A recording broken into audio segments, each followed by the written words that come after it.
ರನ್ನ 990. ಕವಿ ರನ್ನ ಹಳಗನ್ನಡ ಕವಿಗಳ ಸಾಲಿನಲ್ಲಿ ಥಳಥಳಿಸುವ ಒಂದು ಅಪೂರ್ವ ರತ್ನ. ಅವನ ಗದಾಯುದ್ಧ ಕಾವ್ಯವಂತೂ ತನ್ನ ಉಜ್ವಲ ಕಾವ್ಯಶೈಲಿಯಿಂದಾಗಿ ಕನ್ನಡ ಸಾಹಿತ್ಯದಲ್ಲಿ ಅಮರವಾಗಿ ಉಳಿಯುವಂಥ ಕಾವ್ಯವಾಗಿದೆ. ರನ್ನ ಈ ಕೃತಿಯನ್ನು ರಚಿಸಿ 1000 ವರ್ಷಗಳ ಮೇಲಾಯಿತು. ಆದರೂ ಅದು ತನ್ನ ಶಕ್ತಿಭರಿತವಾದ ಶೈಲಿಯಿಂದ, ನಾಟಕೀಯ ನಿರೂಪಣೆಯಿಂದ, ಮನುಷ್ಯ ಸ್ವಭಾವ ಕುರಿತ ಆಳವಾದ ಗ್ರಹಿಕೆಯಿಂದ ಹಳಗನ್ನಡ ಬಲ್ಲ ಇಂದಿನವರನ್ನೂ ಸಹ ಗಾಢವಾಗಿ ಸೆಳೆಯಬಲ್ಲದ್ದಾಗಿದೆ. ರನ್ನ ಹುಟ್ಟಿದ್ದು ಕ್ರಿಸ್ತ ಶಕ 949ರಲ್ಲಿ. ಅವನು ಹುಟ್ಟಿದ ಊರು ಬೆಳುವಲಿ ದೇಶದ ಮುದುವಳಲು, ಎಂದರೆ ಈಗಿನ ಜಮಖಂಡಿಯ ಬಳಿ ಇರುವ ಮುಧೋಳ ಎಂಬ ಊರು. ಕನ್ನಡದ ಆದಿಕವಿ ಎನಿಸಿಕೊಂಡ ಮಹಾಕವಿ ಪಂಪನಿಗಿಂತ ರನ್ನ ಸುಮಾರು 50 ವರ್ಷ ಚಿಕ್ಕವನೆನ್ನಬಹುದು. ಕಾವ್ಯ ಸಾಮರ್ಥ್ಯದಲ್ಲಿಯೂ ಅವನು ಪಂಪನಿಗೆ ಮಾತ್ರವೇ ಎರಡನೆಯವನು. ರನ್ನ ಮತದಲ್ಲಿ ಜೈನ, ಜಾತಿಯಲ್ಲಿ ವೈಶ್ಯ, ವೃತ್ತಿಯಲ್ಲಿ ಬಳೆಗಾರ. ಆದರೆ ವೃತ್ತಿಗೆ ಗಂಟು ಬೀಳದೆ ತನ್ನ ಸಂಕಲ್ಪ ಸಾಮರ್ಥ್ಯದಿಂದ ವಿದ್ಯಾಬುದ್ಧಿ ಸಂಪಾದಿಸಿ ಕನ್ನಡದ ಒಬ್ಬ ಅಸಾಧಾರಣ ಕವಿಯಾಗುವ ಎತ್ತರಕ್ಕೆ ಬೆಳೆದ. ಗಂಗಮಂಡಲದಲ್ಲಿ ಅವನಿಗೆ ಅಜಿತ ಸೇನಾಚಾರ್ಯರಂಥ ಮಹಾವ್ಯಕ್ತಿ ಗುರುವಾಗಿ ದೊರೆತರು. ಗಂಗರಾಜ್ಯದ ಮಂತ್ರಿಯಾಗಿದ್ದ ಚಾಮುಂಡರಾಯ ಅವನಿಗೆ ಆಶ್ರಯ ನೀಡಿ ಅನೇಕ ವಿಧದಲ್ಲಿ ಸಹಾಯ ಮಾಡಿದ. ಮುಂದೆ ರನ್ನ ತೈಲಪ ಚಕ್ರವರ್ತಿ ಆಸ್ಥಾನದಲ್ಲಿ ಕವಿಯಾಗಿ ಮೆರೆದ. ಅವನ ಕಾವ್ಯಶಕ್ತಿಗೆ ಮಾರುಹೋದ ತೈಲಪ ಅವನಿಗೆ ಕವಿ ಚಕ್ರವರ್ತಿ ಎಂಬ ಬಿರುದು ನೀಡಿ ಪಲ್ಲಕ್ಕಿ, ಚಾಮರ, ಚಿನ್ನದ ಕೋಲು, ಆನೆ, ಭತ್ತದ ಗದ್ದೆ ಇತ್ಯಾದಿಗಳನ್ನೆಲ್ಲ ಕೊಟ್ಟು ಸನ್ಮಾನ ಮಾಡಿದ. ಅದನ್ನು ರನ್ನ ಬಹಳ ಹೆಮ್ಮೆಯಿಂದ ಹೇಳಿಕೊಂಡಿದ್ದಾನೆ. ರನ್ನ ಬರೆದ ಕಾವ್ಯಗಳಲ್ಲಿ ನಮಗೆ ದೊರೆತಿರುವುದು 2 ಮಾತ್ರ. ಒಂದು ಸಾಹಸ ಭೀಮ ವಿಜಯ, ಇದು ಗದಾಯುದ್ಧ ಎಂಬ ಹೆಸರಿನಿಂದ ಜನಪ್ರಿಯವಾಗಿದೆ. ಇನ್ನೊಂದು ಅಜಿತ ತೀರ್ಥಕರ ಪುರಾಣ ತಿಲಕ, ಇದು ಅಜಿತ ಪುರಾಣ ಎಂದು ಹೆಸರಾಗಿದೆ. ಪರಶುರಾಮ ಚರಿತ್ರ ಎಂಬ ಇನ್ನೊಂದು ಕಾವ್ಯವನ್ನೂ ತಾನು ಬರೆದಿರುವುದಾಗಿ ರನ್ನ ಹೇಳಿಕೊಂಡಿದ್ದಾನೆ. ಆದರೆ ಅದು ದೊರೆತಿಲ್ಲ. ದೊರೆತಿರುವ ಈ 2 ಕೃತಿಗಳಲ್ಲಿ ಗದಾಯುದ್ಧ ಉತ್ಕೃಷ್ಟ ಕವಿತಾ ಶಕ್ತಿಯಿಂದ ಕೂಡಿದೆ. ಘಟನೆಗಳು ನಾಟಕದಲ್ಲಿ ಜರುಗುವಂತೆ ನಡೆಯುತ್ತವೆ.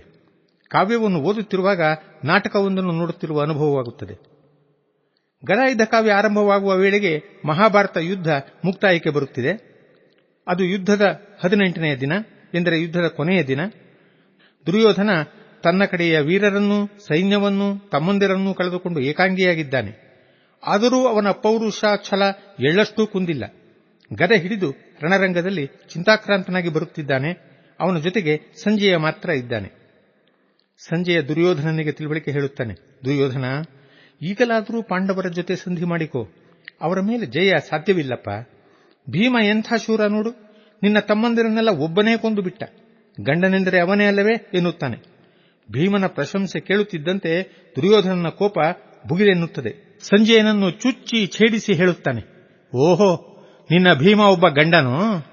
ನನ್ನ ತಮ್ಮ ಅವನ ಹೆಂಡತಿ ದ್ರೌಪದಿಯ ಮುಡಿಯನ್ನು ತುಂಬಿದ ಸಭೆಯಲ್ಲಿ ಎಳೆದಾಡಿದನಲ್ಲ, ಆಗ ಈ ಗಂಡ ಏನು ಮಾಡುತ್ತಿದ್ದ? ವೀರ ಭಗದತ್ತನ ಆನೆ ನಿಮ್ಮ ಭೀಮನ ಪಕ್ಕೆಲುಬುಗಳನ್ನು ಮುರಿಯುವಂತೆ ಒತ್ತುತ್ತಿದ್ದಾಗ ಅವನ ಪರಾಕ್ರಮ ಎಲ್ಲಿ ಹೋಗಿತ್ತು? ಕರ್ಣ ಯುದ್ಧದಲ್ಲಿ ಅವನನ್ನು ಸೋಲಿಸಿ ತನ್ನ ಬಿಲ್ಲಿನ ಹೆದೆಯನ್ನು ಅವನ ಕೊರಳಿಗೆ ನೇಣಿನಂತೆ ಬೀಸಿ ಎಳೆದಾಗ ಅವನ ಶೌರ್ಯ ಏನು ಮಾಡುತ್ತಿತ್ತು? ಇನ್ನೂ ಚಿಕ್ಕವರಾದ ನನ್ನ ತಮ್ಮಂದಿರನ್ನ ಕೊಂದು ಬಿಟ್ಟ ಮಾತ್ರಕ್ಕೆ ಅವನೊಬ್ಬ ದೊಡ್ಡ ವೀರನಾಗಿ ಬಿಟ್ಟನೋ? ನಿಮ್ಮ ಭೀಮ ವನಿತೆಯ ಕೇಶಮಂ ಸಭೆಯೊಳ್ಳೆನ್ನನುಜಂ ತೆಗೆವಲ್ಲಿ ಗಂಡನಾಗನೆ. ಭಗದತ್ತನ ಆನೆ ಬರಿ ಎಲ್ವುಡಿವನ್ನೆಗಂ ಒತ್ತೇ ಗಂಡನಾಗನೆ. ಕೊಲಲೊಲ್ಲದೆ ಅಂಗಪತಿ ಕೋದು ಎಳೆವಲ್ಲಿ ಗಂಡನಾಗನೆ. ಕುರುಬಾಲ ಸಂಹರಣ ಮಾತ್ರದೆ ಮಾರುತಿ ಗಂಡನಾದನೆ. ಕ್ರಮೇಣ ಮಾತು ಅಶ್ವತ್ಥಾಮನ ಕಡೆ ತಿರುಗುತ್ತದೆ. ಕೂಡಲೇ ದುರ್ಯೋಧನನ ಕೋಪ ಕುದಿದುಕ್ಕುತ್ತದೆ. ಅವನು ಈ ಅಶ್ವತ್ಥಾಮನನ್ನ ನೆಚ್ಚಿ ಸಾಕಿದ್ದ. ಇಡೀ ಶತ್ರು ಸೈನ್ಯ ಸವರಲು ಅವನೊಬ್ಬ ಸಾಕು.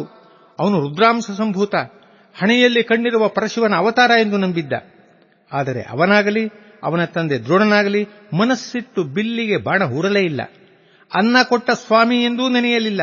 ಒಳ್ಳೆಯ ಸಮಯದಲ್ಲಿ ಏನೇನೋ ನೆಪ ಹೇಳಿಕೊಂಡು ಶಸ್ತ್ರಾಸ್ತ್ರ ಬಿಸಾಡಿ ಹೊರಟು ಹೋದರು ಎನಿಸುತ್ತದೆ ಅವನಿಗೆ. ಅಸುಹೃತ್ಸೇನೆಗೆ ಸಾಲ್ವನ್ ಒರ್ವನೆಗಡಂ ರುದ್ರಾವತಾರಂ ಗಡಂ ನೊಸಲೊಳ್ ಕಣ್ಗಡಂ ಎಂದು ನಚ್ಚಿ ಪೊರೆದೆಂ.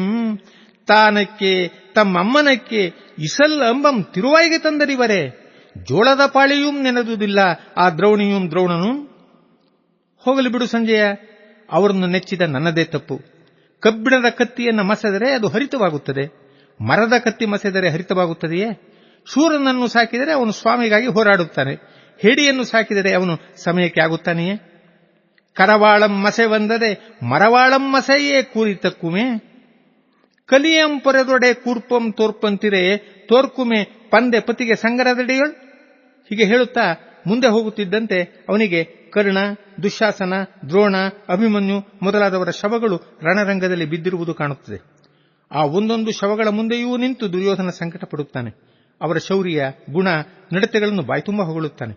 ಅಭಿಮನ್ಯು ತನ್ನ ಬದ್ಧ ಶತ್ರುವಿನ ಮಗನಾದರೂ ಅವನ ಬಗ್ಗೆ ದುರ್ಯೋಧನನಿಗೆ ಎಲ್ಲಿಲ್ಲದ ಹೆಮ್ಮೆ, ಗೌರವ. ಬಾಲಕನಾದರೂ ಹೇಗೆ ಸಿಂಹದ ಮರಿಯಂತೆ ಹೋರಾಡಿದ. ತಾನೂ ಅಷ್ಟೇ, ಗೆಲ್ಲದಿದ್ದರೆ ಏನು, ಅವನಂತೆ ಹೋರಾಡಿ ಸಾಯಬೇಕು. ಅವನು ತೋರಿಸಿದ ಶೌರ್ಯದಲ್ಲಿ ಒಂದು ಪಾಲು ತೋರಿಸಿದರೂ ಸಾಕು, ಅಂಥ ಭಾಗ್ಯವನ್ನು ನನಗೆ ಅನುಗ್ರಹಿಸು ಎಂದು ಹೇಳಿ ಆ ಹುಡುಗನ ಶವಕ್ಕೆ ವಂದನೆ ಸಲ್ಲಿಸಿ ದುರ್ಯೋಧನ ಮುಂದೆ ಸಾಗುತ್ತಾನೆ. ಈ ಸಂದರ್ಭದಲ್ಲಿ ಅವನು ಕರ್ಣನ ಶವ ಕಂಡು ದುಃಖಿಸುವ ಭಾಗವಂತೂ ಕರುಳಿರಿಯುವಂತಿದೆ. ಕರುಣರಸ ಅಲ್ಲಿ ಕೋಡಿ ಹರಿಯುತ್ತದೆ.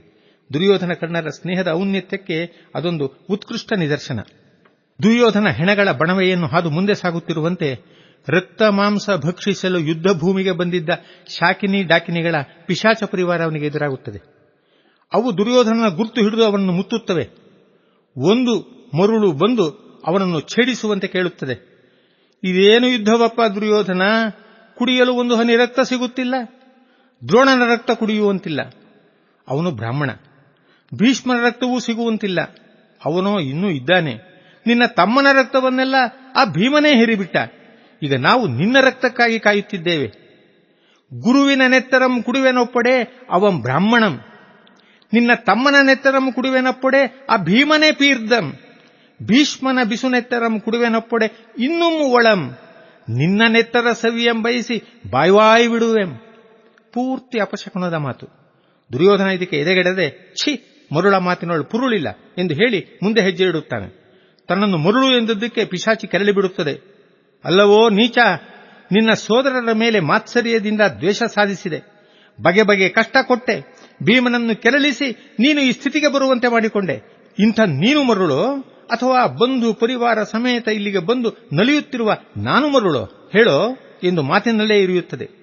ಅರಗಿನ ಮಾಡದೊಳ್ ವಿಷದ ಲಡ್ಡುಗೆಯೊಳ್ ಕೊಲಲ್ ಒಡ್ಡಿ ಬದ್ಧ ಮತ್ಸರದೊಳೆ ವೈರಮಂ ಪದೆದು ಭೀಮನನ್ ಇಂತಿ ಇನಿತರಕ್ಕೆ ತಂದ ನೀನು ಮರುಳೆಯೋ, ಭೂತಕೋಟಿ ಬೆರೆಸಿ ಆಹವರಂಗದೊಳ್ ಆಡುತ್ತಿರ್ಪ ತಾನು ಮರುಳೆಯೋ, ನೋಳ್ಪೆವು ಇರುವರ ಮರುಳುತನಮಂ ಪಣಿರಾಜಕೈತನ. ಮುಂದೆ ಭೀಮನೊಡನೆ ಅವನು ನಡೆಸುವ ಗದಾಯುದ್ಧವನ್ನು ರನ್ನ ವರ್ಣಿಸುವ ರೀತಿ ಅನ್ಯಾದೃಶವಾಗಿದೆ.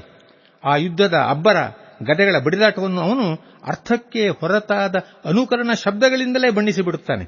ಅವರ ಸೆಣಸಾಟ ಹೇಗಿತ್ತೆಂದರೆ, ಧಪ್ಪರಿ ದಟ್ಟುಂ ಪೊಟ್ಟೆನೆ ಧೊಪ್ಪ ಧೊಗಪ್ಪೆನೆ, ಧಪ್ಪರಿ ದಟ್ಟುಂ ಪೊಟ್ಟೆನೆ ಧೊಪ್ಪ ಧೊಗಪ್ಪೆನೆ ದಿಧಿಲ್ ಬುಧಿಲ್ಲೆನೆ, ಸೊಪ್ಪು ಸವಡಪ್ಪಿನ ಮೈ ತಪ್ಪದೆ ಬಡಿದ ಕಲಿಗಳು ಒರುವರನೊರುವರು. ಯುದ್ಧದ ನಡುವೆ ಅವರು ಮಾಡುವ ಪರಸ್ಪರ ಆರೋಪ, ವೀರಾಲಾಪ, ಮೂದಲಿಕೆಗಳು ಸಹೃದಯರನ್ನು ವೀರರಸದ ಪರಾಕಾಷ್ಠೆಗೆ ಕೊಂಡೊಯ್ಯುತ್ತವೆ. ವೀರರಸದ ಉಜ್ವಲ ಅನುಭವವಾಗಬೇಕಾದರೆ ಗದಾಯುದ್ಧ ಓದಬೇಕು. BMC ಕಂಠಯ್ಯನವರು ಈ ಕಾವ್ಯವನ್ನು ಗದಾಯುದ್ಧ ನಾಟಕವಾಗಿ ಮಾರ್ಪಡಿಸಿ ಬರೆದಿದ್ದಾರೆ. ರನ್ನನ ಅಜಿತ ಪುರಾಣ ಗದಾಯುದ್ಧದಷ್ಟು ರಸವತ್ತಾದ ಕಾವ್ಯವಲ್ಲ. ಕೃತಿಯ ಅರ್ಧ ಭಾಗ ಜೈನ ಮತ ತತ್ವಗಳ ನಿರೂಪಣೆಯಿಂದಲೇ ತುಂಬಿ ಹೋಗಿದೆ. ಕಥೆಯ ಸುತ್ತಲೂ ದಟ್ಟವಾಗಿ ಹಬ್ಬಿರುವ ಮತತತ್ವಗಳ ಬಿದಿರ ಮೆಳೆಯನ್ನು ಸವರಿಕೊಂಡು ಒಳಹೋದರೆ ಮಾತ್ರ ಅಲ್ಲಲ್ಲಿ ಒಂದೊಂದು ತಿಳಿ ನೀರಿನ ಹೊಂಡಗಳೋ ಹಣ್ಣಿನ ಮರಗಳೋ ಕಾಣುತ್ತವೆ. ಅಜಿತ ತೀರ್ಥಂಕರನ್ನ ಕಥೆಯ ಜೊತೆಯಲ್ಲೇ ಬರುವ ಸಗರ ಚಕ್ರವರ್ತಿಯ ಕಥೆ ಕೆಲವು ಕಡೆ ರಸಭರಿತವಾಗಿದೆ. ಅಜಿತ ಸ್ವಾಮಿ ವೈರಾಗ್ಯ ಹೊಂದಿ ಕಾಡಿಗೆ ಹೊರಡುವ ಸಂದರ್ಭದಲ್ಲಿ ಅವನ ಪತ್ನಿಯರು ಶೋಕಿಸುವ ಸನ್ನಿವೇಶ ಕರುಣರಸವನ್ನು ಉದ್ದೀಪಿಸುತ್ತದೆ. ಹಾಗೆಯೇ ಸಗರ ಚಕ್ರವರ್ತಿಯ ಎಲ್ಲ ಮಕ್ಕಳೂ ಒಟ್ಟಿಗೇ ಸತ್ತು ಹೋದರೆಂದು ಸುದ್ದಿ ಬಂದಾಗ ರಾಜಪುರೋಹಿತ ಮಾಡುವ ಸಾವಿನ ಅನಿವಾರ್ಯತೆಯ ವರ್ಣನೆ ಹೃದಯಂಗಮವಾಗಿದೆ. ರನ್ನನಿಂದ ಅಜಿತ ಪುರಾಣವನ್ನು ಬರೆಸಿದ ಶ್ರೀಮಂತ ಸಾಧ್ವಿ ಅತ್ತಿಮೊಬ್ಬಿಯ ವ್ಯಕ್ತಿ ಚಿತ್ರ ಕೃತಿಯ ಕಡೆಯಲ್ಲಿ ಬರುತ್ತದೆ. ಈ ಐತಿಹಾಸಿಕ ಚಿತ್ರ ಕಾವ್ಯವಾಗಿ ಅಲ್ಲದೆ ಬೇರೆ ಕಾರಣಗಳಿಂದಲೂ ಅಮೂಲ್ಯವಾದದ್ದಾಗಿದೆ.